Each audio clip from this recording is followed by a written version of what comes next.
My bank account was a disaster. Not in a fun, oops, I bought too much avocado toast way, but in a systematic graveyard of financial hope kind of way. Impulse buys, subscriptions I forgot I had, and a savings account that was literally a rounding error. Every payday was the start of a race to zero, and I was trapped in a cycle of anxiety, feeling like I was failing at something that should be simple. I was running a system perfectly designed to keep me broke, and I assumed the only way out was some massive heroic act of willpower I knew I didn't have. Here's the problem. I was wrong. The solution wasn't a financial revolution. It was understanding a truth that nobody really talks about. This is the story of how I used 4 simple laws from James Clear's book Atomic Habits to get control of my finances, make saving automatic, and stop feeling like I was constantly losing. It all started with a fundamental reality. You do not rise to the level of your goals, you fall to the level of your systems. My goal was to be financially secure. My system was built for chaos. Winners and losers often have the same goals. The difference is the system of daily habits they follow. This isn't an opinion. This is just how it works. For years I told myself, I need to get better with money. But that's a goal, not a system. The real change happened when I stopped focusing on the outcome and started rebuilding my identity.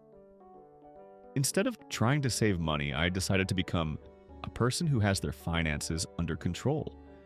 Every action from then on was a vote for that new identity. The book breaks this down into 4 laws. Make it obvious, make it attractive, make it easy, and make it satisfying. Let me walk you through exactly how I applied each one to go from financial disaster to financial control. The first law of behavior change is to make the cues for your good habits obvious and the cues for your bad habits invisible. My financial life was designed to be completely invisible. Bills on autopay, digital credit card statements I never opened, and spending that happened with a single click. I had no idea where my money was actually going. The first step was to make my financial reality impossible to ignore. The simple act of tracking a behavior can spark the urge to change it. So I created a simple spreadsheet and implemented a new habit stack. After I pour my first cup of coffee, I will open my budget and log yesterday's spending. This took less than 5 minutes, but it was brutal. That vague cloud of spending became a concrete number. That daily $5 latte wasn't just coffee, it was $150 a month. That's $1,800 a year. When you see the math, it's obvious. To break my bad habits, I used the inversion of the law. Make it invisible. I went on a digital cleanse. I unsubscribed from every single marketing email. I deleted every shopping app from my phone. The logic is simple. If the cue to spend never appears, you don't have to fight the temptation to spend. I removed my saved credit card information from my web browser and every online store. My environment, what the book calls the invisible hand that shapes human behavior, was now working for me, not against me. The battle was won before it even started. The second law is to make good habits attractive. Let's be honest, the idea of saving money sounds about as appealing as a mandatory corporate team-building exercise. It feels like deprivation. My brain associated saving with sacrifice and spending with immediate reward. I had to reframe the entire experience. I used a technique called temptation bundling, where you pair an action you want to do with an action you need to do. I decided I would only listen to my favorite podcast while doing my weekly meal prep, a habit designed to save me hundreds on eating out. Suddenly, cooking at home wasn't a chore. It was my protected podcast time. I also changed my language.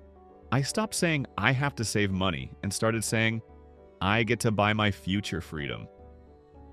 I put a picture of a trip to Japan on my laptop background. Every time I transferred money to savings, I wasn't losing it to a boring account. I was buying a future bowl of ramen in Tokyo. To break my bad habits, I had to make them unattractive. The problem with impulse spending is the consequence is delayed. The pain of the bill comes weeks after the pleasure of the purchase. I needed to make the pain immediate. So I created a cost of delay rule. For any non-essential item I wanted to buy online, I had to calculate how many hours I had to work to pay for it. That $100 pair of sneakers wasn't just $100, it was 5 hours of my life. Was it really worth it? Most of the time, the math said no. That simple calculation made the instant gratification of online shopping deeply unattractive. If you're finding these strategies useful and you're ready to stop feeling like you're in a constant fight with your own bank account, take a second to hit the subscribe button. We're not just talking about goals here. We're breaking down the systems that actually work. The third law is to make your good habits as easy and frictionless as possible, while making your bad habits difficult. This was the real game changer. For years, I relied on willpower. I'd tell myself, okay, at the end of the month, I'll transfer whatever is left over to savings. What's your problem with that? Here's the problem. Nothing was ever left. The issue wasn't my willpower, it was a system designed for failure. The solution was automation. I decided to make saving the path of least resistance. I set up automatic transfers from my checking account to my savings and investment accounts for the same day I get paid. I never even see that money. It's gone before I have a chance to spend it. The system does the work for me. No willpower, no debate, no friction. I also use the 2-minute rule. The idea is to scale down any new habit until it takes less than 2 minutes. My goal wasn't stick to a perfect budget. It was open my banking app for 2 minutes. Anyone can do that. But once the app was open, it was much easier to take the next step and categorize a few transactions. To break bad habits, I did the opposite. I added friction. I made impulse spending as difficult as possible. I took my credit cards out of my wallet and left them at home. For online purchases, I implemented a mandatory 24-hour waiting period for any non-essential item over $50. By simply adding a layer of time and effort, I short-circuited my brain's desire for immediate gratification. More often than not, the urge to buy was gone by the next day. The fourth and final law is to make good habits immediately satisfying. Here's what nobody tells you about why saving is so hard. The human brain is wired for immediate reward. Spending gives you a reward now. Saving gives you a reward in 20 years. To build a lasting habit, you have to find a way to feel successful right now. So I started tracking my progress visually. I used a habit tracking app to create a chain for no unnecessary spending. Every day I stuck to the plan, I marked an X on the calendar. Seeing that chain grow longer became its own reward. It was a visual data point of my commitment, and I didn't want to break the chain. This small, satisfying action reinforced my new identity. To make my bad habits unsatisfying, I got an accountability partner. We made a deal. If either of us made a significant impulse purchase we hadn't planned for, we had to immediately send the other person $20.